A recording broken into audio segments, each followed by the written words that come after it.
If you ask a classic SpongeBob fan what one of the best episodes is, undoubtedly you will get a lot of people saying Band Geeks. Some may praise it for the subversive role Squidward plays throughout it, or many of the top tier jokes throughout the episode. But the very climax of the episode where they all play Sweet Victory for the Bubble Bowl has to be one of the best moments in the entire episode. Heck, maybe even the whole show. But why is that? Why is watching these funny little sea creatures playing their heart outs in front of these 90s trippy background so exciting to watch? Well, I think it has to do with, like most of the things on this channel, the music that goes into it. And I kind of want to break down what's going on with the chords and the melodies here today. That way we can have a better understanding of why Sweet Victory works so well. Okay, so for some reason you haven't seen the episode, let me go ahead and give you a quick rundown of what happens in it. That way we can better understand what makes the moment that the song comes into so important. Because these pieces of music that we like from TV or film, they never just exist in a single vacuum. It's never just the movie or show over here and then the song that we like. They always work together in context with each other. So I think it's important to see how Sweet Victory comes into the episode as a whole. So this is Squidward, as we know, and he's kind of a grump in town. And this is Squilliam. He's also kind of a grump in town, but he's rich, so everyone forgives him. Squilliam asks Squidward if he and his band would be free to take his spot and play in the Bubble Bowl, which is sort of the underwater equivalent of the Super Bowl. Squidward, not wanting to make a fool of himself out of this very handsome man, agrees to play the show even though he has no band. What then follows is him trying to rally the citizens around him and make them performance ready, and watching as they keep doing way worse than what he ever could imagine. And when Squidward gives up hope, thinking that he will never be able to make these citizens actually into a band that can perform, they come together, rally themselves up, and are able to play at the Bubble Bowl. And that's the moment when we get Sweet Victory. And I think it's so great to have this moment represented with the musical number that it is, because it makes the emotions way more intense. If you just imagine like SpongeBob and the gang getting up and giving a speech, you would remember it way less than if there was this big musical number that we see. Not only that, but in front of all these like fans and people to witness it as well. So now that we got a bit of the context, let's go ahead and take a look at what the music's doing here. So the first thing that we see are these trumpet notes like this. Maybe I should just stick with the piano.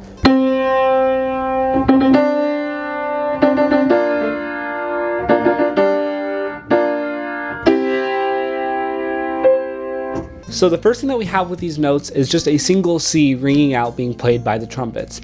Then a second note comes in being a D while they replay the C together. And what we get with that is a major second. So that's just two white notes right next to each other. And these two notes don't really sound great together. They cause a little bit of dissonance. And in the context of the show, when this comes out, we still don't know if the band is going to be good or if they're still going to suck like we saw earlier. So hearing them kind of play these notes at first sound really good, and the second ones might sound a little bit dissonant, kind of gets us in between. But then by the time we see the third notes that they play, we can tell, oh, they do have together as they play a full chord. The chord they're playing here is a B flat major. And what's sort of interesting about this is when we first hear the C notes, we would assume that that is the key that we're going to be in, the key of C major. But then as it moves down to a B flat, our ear kind of hears it and goes, okay, we're not in C major. And then by the time we get the next chord, which is a G minor, we can hear that we're actually in the key of F major. So already, sort of in the same way that what happened to Squidward in the episode, our ears getting tricked out from what we thought was going to happen into what it actually is. That's pretty cool that they did that. And then as the trumpets blare and the crowd cheers, it goes into a little keyboard solo from Plankton. And that little keyboard solo goes something like this.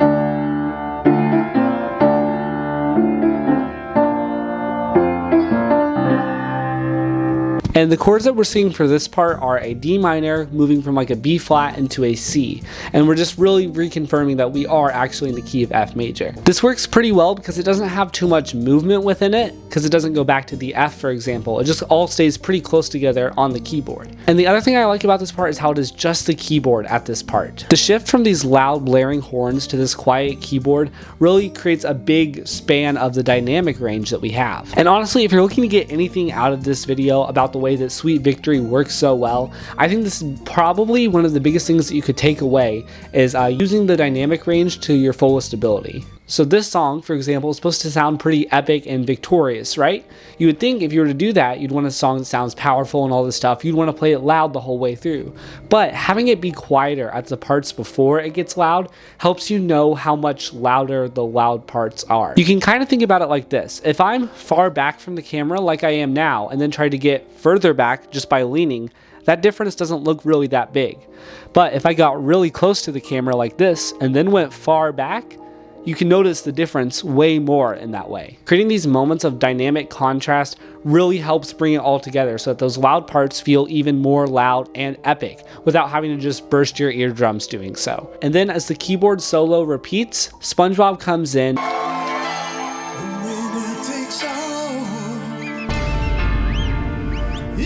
and oh my goodness, what are his vocals doing? SpongeBob sounds nothing like SpongeBob that we've heard in this episode or in the series as a whole, or even really like after the series as a whole. His voice here is so deep and mature and growly, and nothing like the fun and goofy voice that we normally know SpongeBob with having.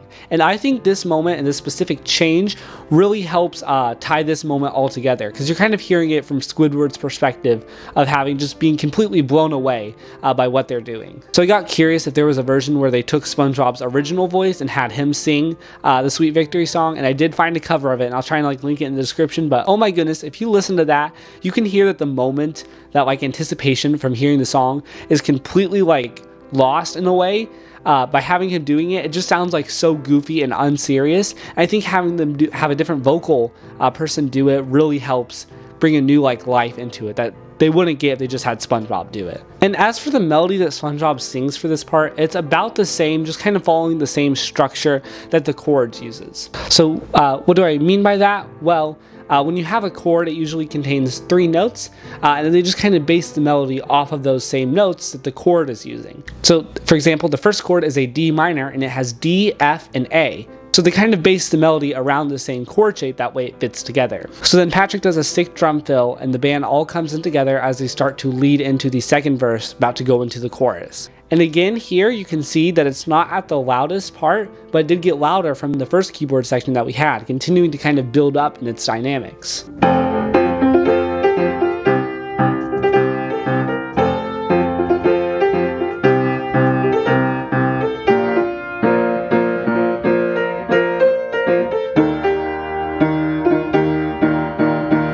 So the first chords that we have here are an F major going to a C major, or a 1 going to a 5. So that's, since we're in F major, that's going to be F is the first note in the scale, and the 5th note in the scale is a C. And the 5 of the key has the strongest pull back to the 1. So when you play the 5, or the C major in this case, it really wants to go back down to the 1, or the F major.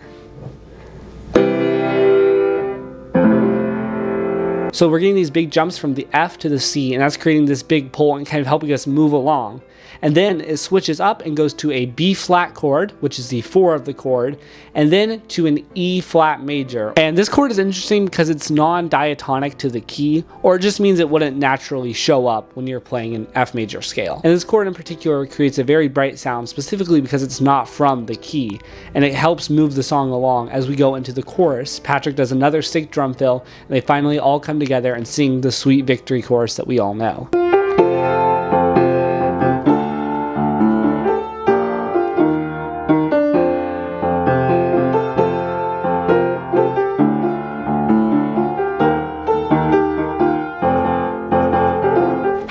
That E flat major has now made itself a part of the chord progression, and you can hear that it almost sounds like we could be in B flat major.